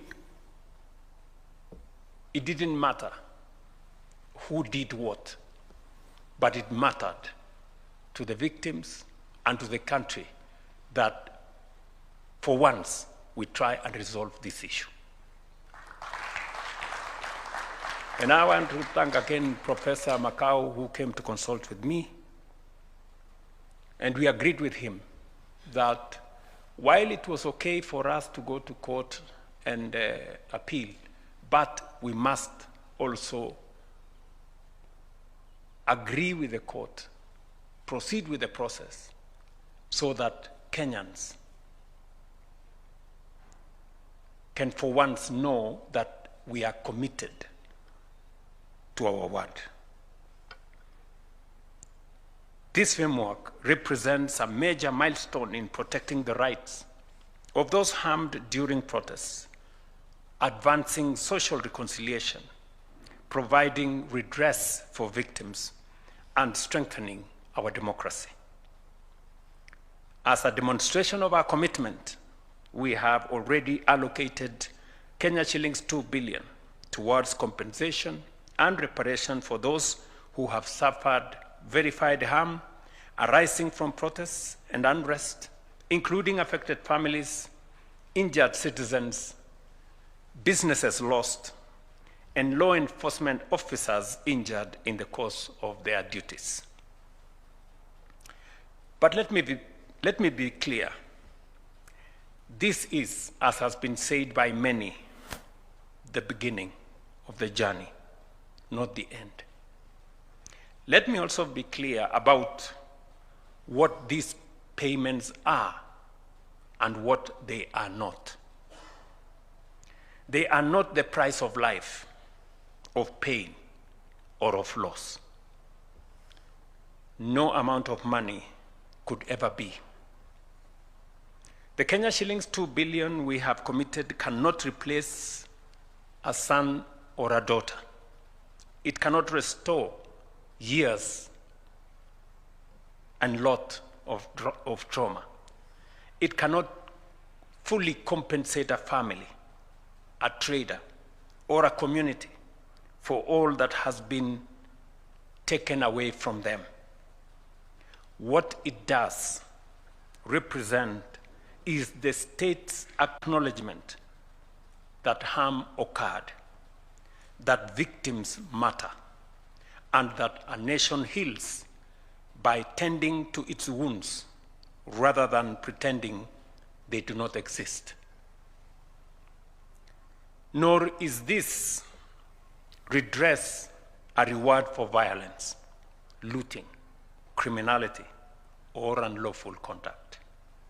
Neither should it be understood as a license for disorder on one hand, or excesses and violations of rights on the other.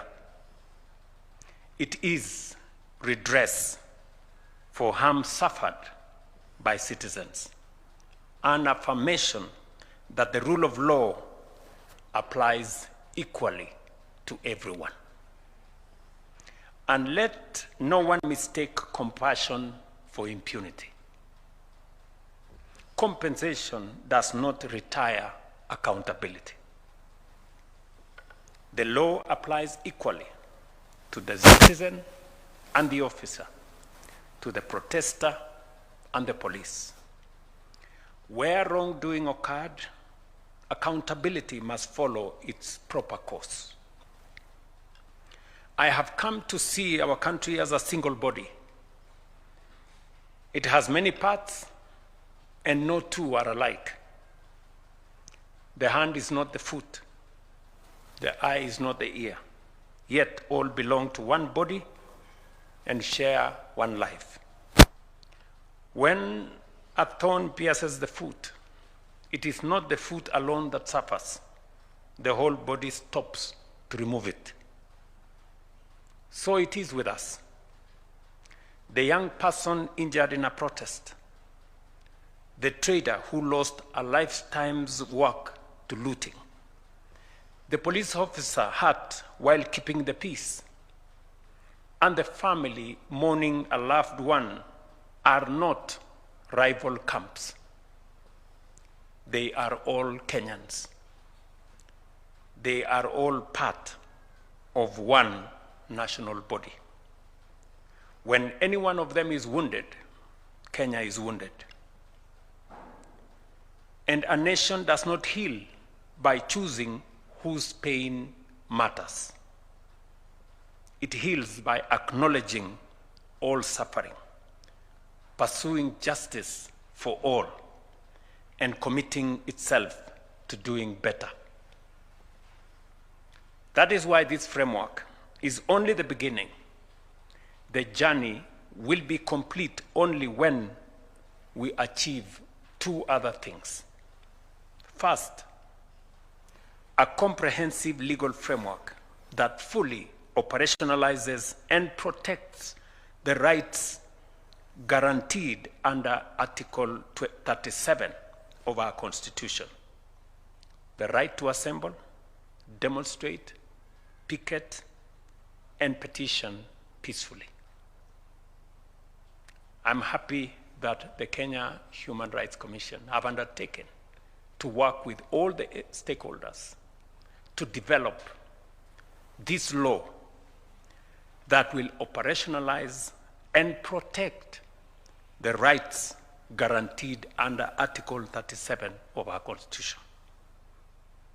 Secondly, to reform and have a training manual that reshape our police service and how they manage public demonstrations, ensuring professionalism, restraint, accountability, and respect for constitutional rights.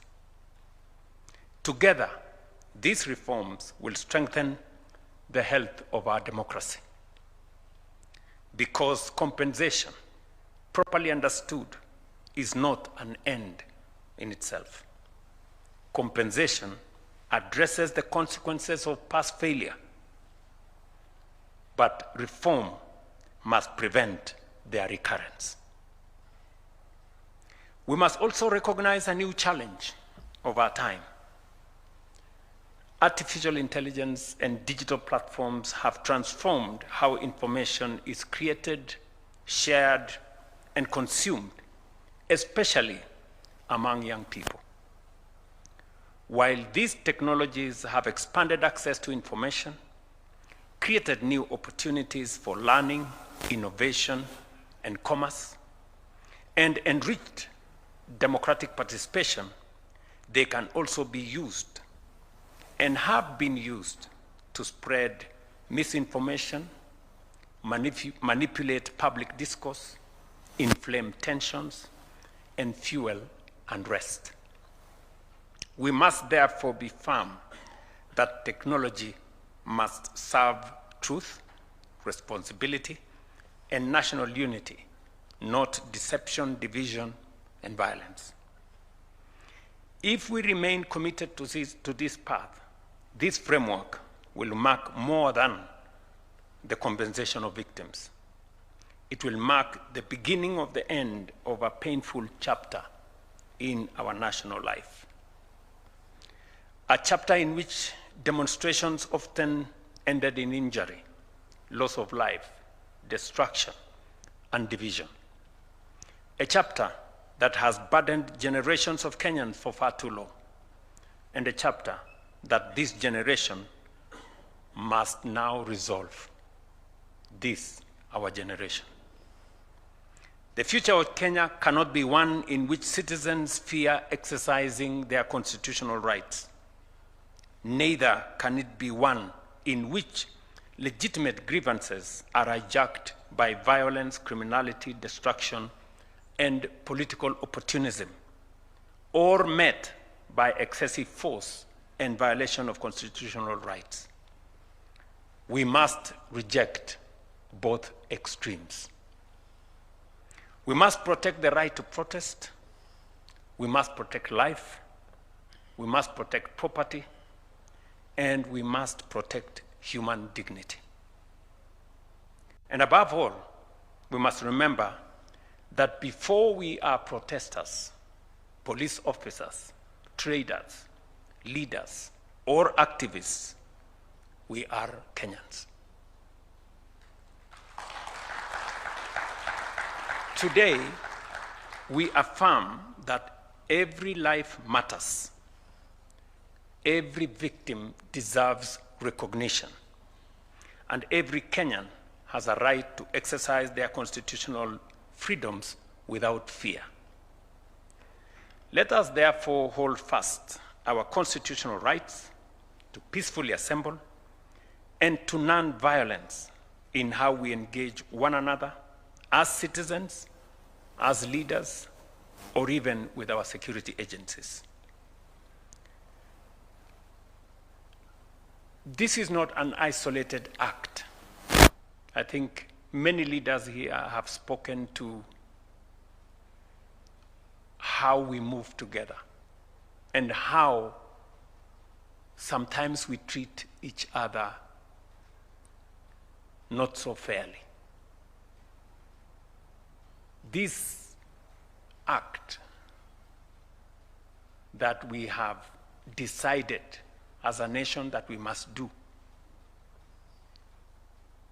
that we must confront what has harmed many people, made us to lose lives, made us to lose property, made us to create division, we must confront as a nation. And I say it is not an act in isolation.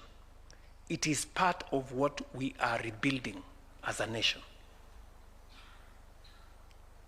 And it goes beyond money. I have listened very carefully to the governor of Wajir. He was emotional today as he was emotional in Wajir. And because it speaks to how people feel. When I stood on the platform in Wajir on the 1st of June, and the emotion in the field, I saw tears in many leaders and many people in Wajir. It made it look like it was a favor the state was doing for them, when actually it was their right to belong to Kenya, like everybody. They were so emotional about it, you would think we are giving them, or we are making them any favor. But it speaks to how people feel.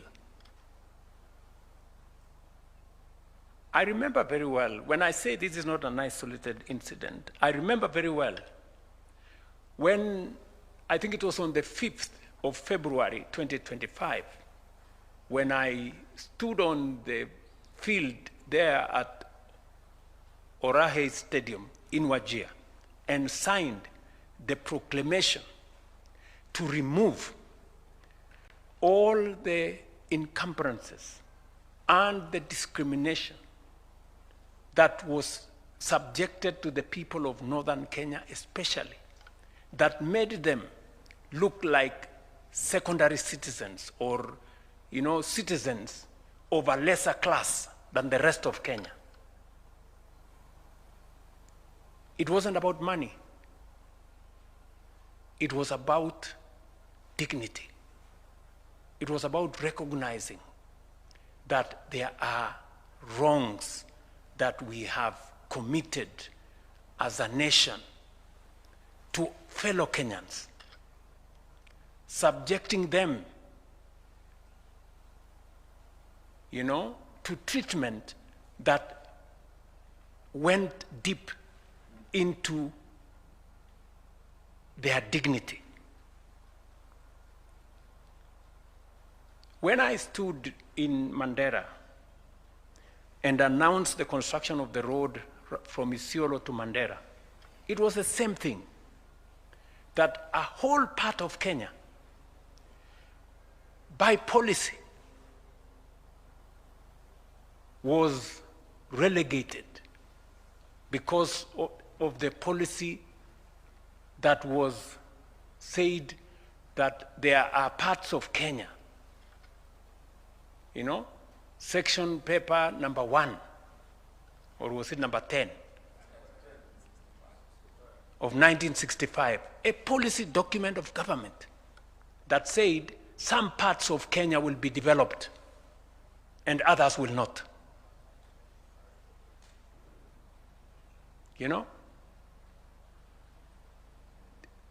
These are things people take for granted. But as a result of what was done by government, huge sections of Kenya, northern part of Kenya especially, was denied the opportunity to develop like the rest of Kenya. It is still the same thing. That's why I'm saying what we are doing today is part of correcting the injustices of the past. It is the same thing. When I stood 3 months ago in Mombasa and pronounced myself on what we are doing to redress the squatter problem in our coast region that has subjected millions of citizens to the indignity of being squatters, secondary citizens in their own country. They are treated lesser than other Kenyans. It is part of repairing our nation. I remember very well, and this is a good occasion for me to say, when I decided to appoint General Ogolla, I was correcting the negative profiling of some of our communities, that there are positions that are reserved for some people and there are positions that can never be occupied by other people. An injustice and a stigma on a whole community. It needed to be corrected. And it is the same thing when it came to the formation of the broad-based government.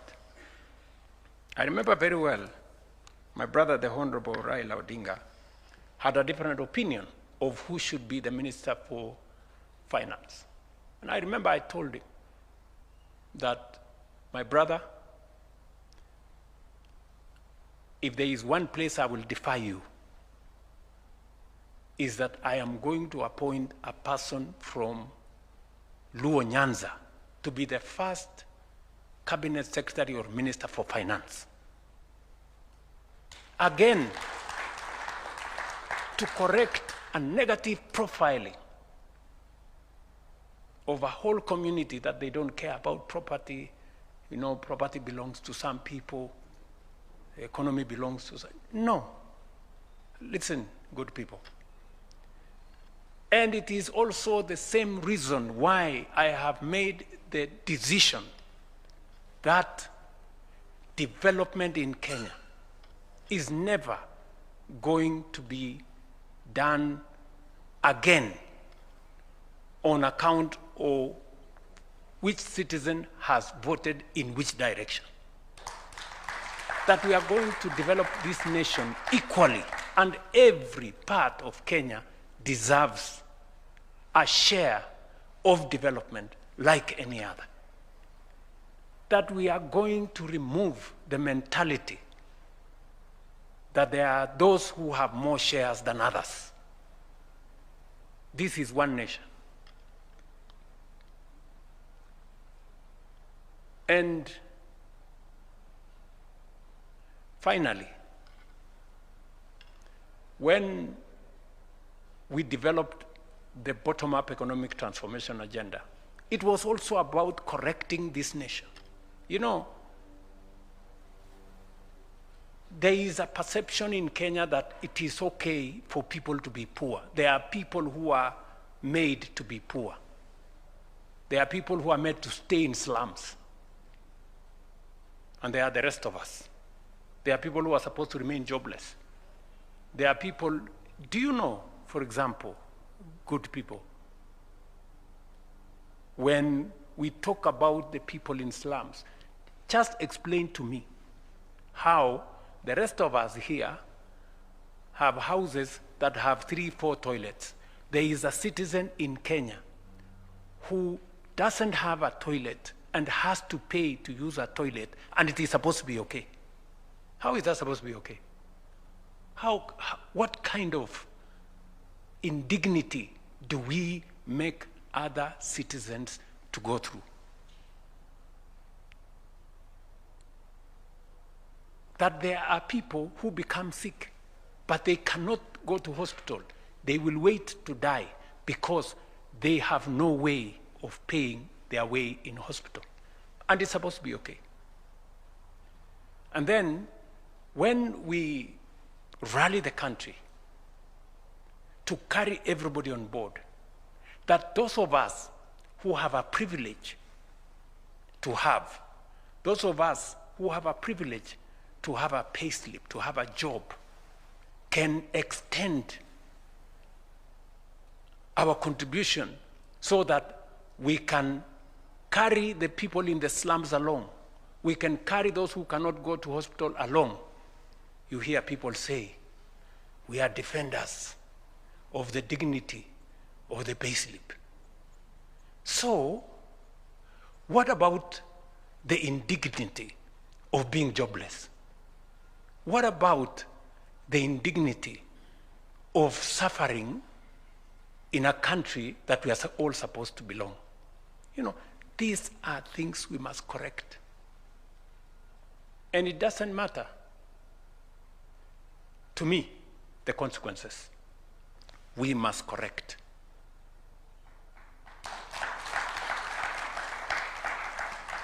And so, this occasion, I said at the beginning, is a very solemn occasion. And it is a very consequential occasion. Part of why, my good party leader, part of why maybe you got a late invitation, and I thought about it this morning, was because this occasion originally was supposed to be a private occasion. It was supposed to be a small occasion for the commission to come and give me a report. But I said no. You know, there are people who don't know the consequence of this occasion. There are people who underestimate the consequence of this occasion. It is part of us getting and making peace with ourselves as a nation. And I really want to persuade us as leaders to lead from the front. Many people have spoken to how it is easy to dodge this kind of thing. You know, there are so many reports that have been done. You know, one good friend of mine told me, you know, if you go this journey, you could easily be taken to The Hague because you are actually admitting that your government and those others have committed crimes. But so be it. We must confront this occasion. I've had to make very difficult decisions, so this is no excuse. Let's make this one as well, so that we can take the nation forward.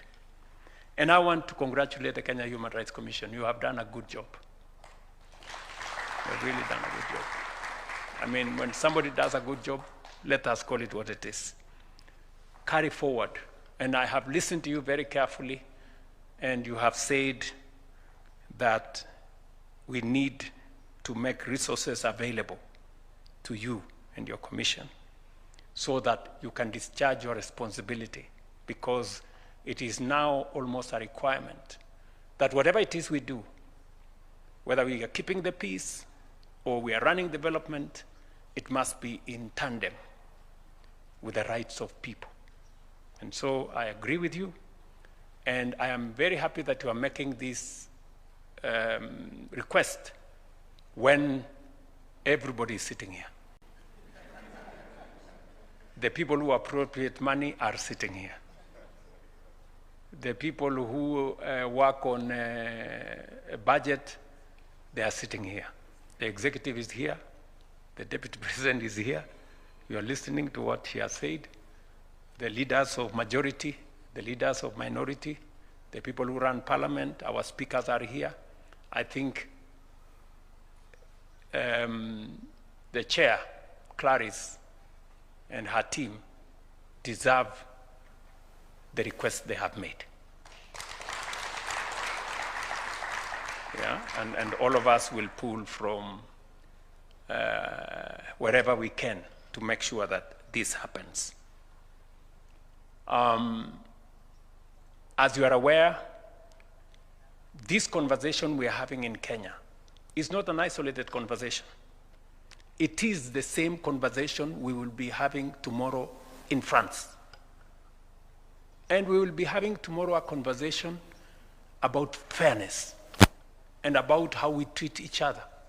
We will be making, personally, I will be taking a very candid position that as a people, we do not want relationships with others based on dependency.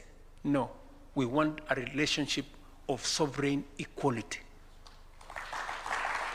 I will be taking the position tomorrow on a relationship not based on charity, aid, or assistance, but on mutually beneficial partnerships. Not a relationship based on extraction of our resources, but on investment that benefits us and benefits those who are investing. It is a conversation about relationships. How are we living together? We will be pitching for a different international governance and international financial architecture. One that recognizes everybody. You know, we have had a United Nations that exactly treats some as more equal than others.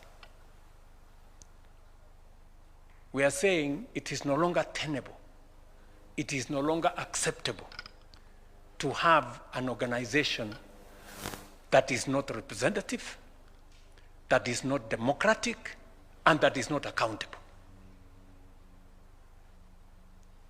We're going to be taking a very firm position, and Kenya will lead the way on behalf of this continent.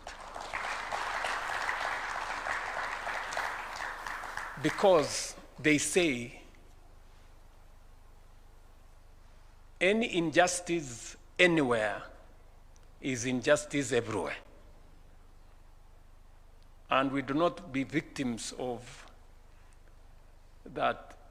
I think there was a saying that when they came for I don't know who, you did nothing. Then they came for the next guy, and then when finally they came for you, there was nobody.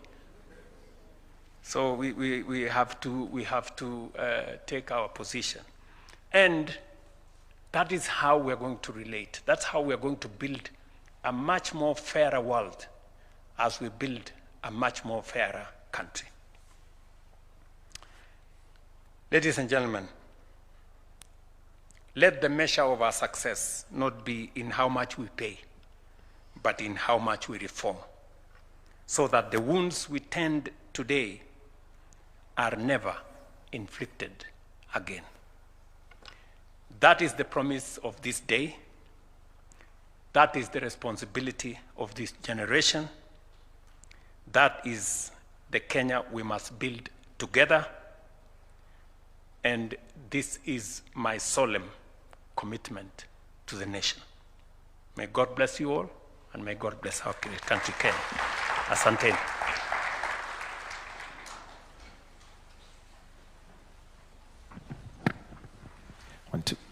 I know we're all standing, but this deserves another standing ovation and a clap, kindly. Thank you, Your Excellency. We'll all be upstanding to wind up now with the national anthem, the anthem.